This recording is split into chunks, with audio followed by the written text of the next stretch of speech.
अपने कर्मों को प्रभु के चरणों में समर्पित कर दोगे, बच जाओगे, माया के प्रहार से बच जाओगे। प्रभु कहते हैं जो शुभ शास्त्र के विधान के अनुसार कर्म किया गया, अशुभ जो शास्त्र के प्रतिकूल आचरण बन गया है, वो भी सब मैं संभाल लूंगा। तुम केवल मेरी शरण में हो जाओ, तुम्हें नहीं भोगना पड़ेगा, भगवान कह रहे हैं। अगर बुद्धि खराब है तो भगवान की बात समझ में कैसे आएगी। कितना बढ़िया कृपा करके भगवान हमें उपदेश कर रहे हैं।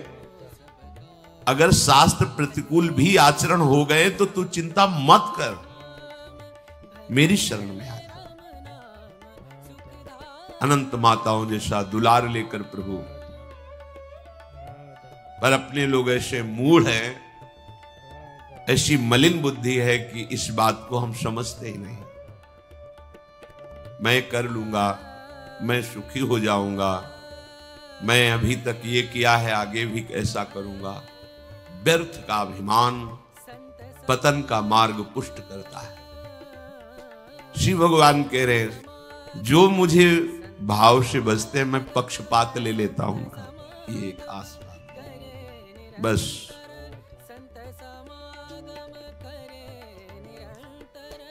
इसी बात से हम जीत गए।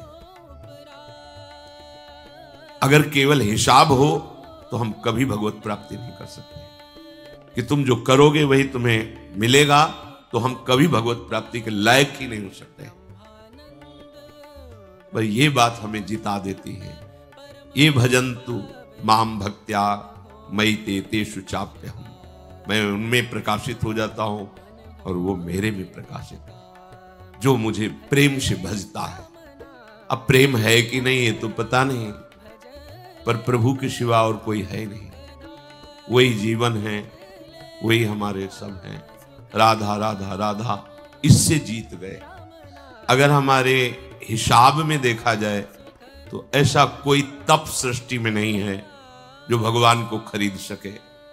ऐसा कोई सिद्धांत नहीं जो भगवान को अधीन कर सके। जैसे मां मेरा बच्चा है ऐसा मान करके हर समय आंतरिक दृष्टि रखती है, जरा सा भय उपस्थित होने पर आगे खड़ी हो जाती है। ये तो एक अंश का वात्सल्य है, वो वात्सल्य समुद्र है। बस इसी बात से हम जीत गए। नहीं तो भगवान जब अपने स्वभाव में हो तो हम कभी भगवत प्राप्ति नहीं कर सकते। भगवान का स्वभाव क्या? समोहम सर्वभूतेषु न मे द्वेष्योस्ति न प्रियः, मेरा कोई प्रिय नहीं है और कोई अप्रिय नहीं है। फिर तो हमारी बात नहीं बन पाती। अगर हमारी बात बनी है तो उनके दुलार से बनी है। उनका दुलार कैसे अनुभव में आया, कैसे आता है? अपनापन करने। मेरे प्रभु जैसे भी है हम आपके हैं नाथ, अब आपके सिवा हमारा कोई सहारा नहीं। और ये बात जब वाणी से हृदय में उतर जाती है तो फिर जो चमत्कार जीवन में होता है वो किसी और साधन से नहीं होता है। मृत्यु से बचने के लिए बड़े बड़े उपाय किए जाते हैं। जब हार हो जाती है उपायों की, तब ये बात ध्यान आती है कि है कोई ऐसा जो मुझे बचा सकता है। नहीं, जीव का ऐसा स्वभाव बन गया है कि वो पहले भगवान की शरण होता ही नहीं है। वो जब तक हार नहीं जाता तब तक भगवान की शरण नहीं होता है। ये पक्की बात है, ये स्वभाव है उसका। आखिरी दम तक वो तिनके का भी सहारा लेने की कोशिश करेगा। जब तिनके का भी सहारा नहीं रह जाता तब वो हारे को हरिनाम, तब वो सहारा लेता है। अगर पहले ही ले ले तो हारना ना पड़े, उसे विपत्तियों का सामना ना करना पड़े। एक बार देवताओं ने देखा कि युद्ध में जितने असुर मारे जाते हैं, दैत्य, उन सबको भगवान शुक्राचार्य जी के पास संजीवनी विद्या है। विद्या का प्रयोग किया, तत्काल जीवित हस्त पुष्ट। भगवान बृहस्पति जी के पास ये विद्या नहीं। जितने देवता मारे जाते वो अंग भंग वैसी स्थिति में रहते, मृत तो मृत। भगवान बृहस्पति जी के पास ये विद्या थी नहीं, भगवान शुक्राचार्य जी के पास।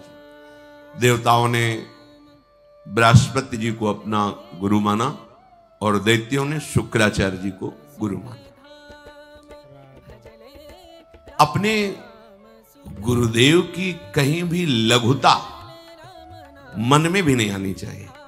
इसलिए देवताओं ने कभी बृहस्पति जी से ये प्रार्थना भी नहीं की कि आप संजीवनी विद्या सीख लीजिए, हम लोगों को जिलाने, कभी प्रार्थना नहीं की। गुरु महिमा है।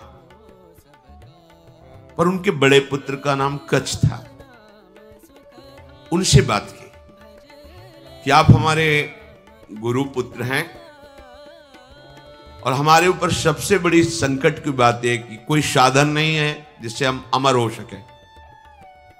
और शुक्राचार्य जी के पास साधन है, संजीवनी विद्या। कोई भी असुर नहीं, जो भी मरा उसको तत्काल जीवित कर दिया। अगर आप जाएं भगवान शुक्राचार्य जी के पास और शिष्यत्व स्वीकार करें और उनको प्रसन्न कर लें तो आप अधिकारी हैं, आपको संजीवनी विद्या दे सकते, एक जीवन को जिलाने के लिए। अपनी जो पराविद्या है, ये जन्म मरण का चक्र ही रोक करके श्री जी के पास प्राप्ति कराने वाली ये पराविद्या है। जिनसे संजीवनी विद्या प्रकट हुई है उनकी भी संजीवनी है हमारी लाडली जो। जय श्री हरिवंश मदन सर जर्जर विथिकित श्याम सजीवन मूली। दिव्य प्रमोद रससार निजांग संग पीयूष बीच निचय रविसेचयंती कंदर्प कोटि सर मूर्छित नंद सोनु संजीवनी जयति कापि निकुंज देवी। ये जो अपने पास विद्या है ना, ये परा विद्या है। करोड़ों संजीवनी विद्या इसके समान नहीं, क्योंकि हमारी लाडली जो अनंत ब्रह्मांडों के ईश्वर भगवान श्री कृष्ण की भी संजीवनी मूरी है। संजीवनी जयति कापि निकुंज देवी।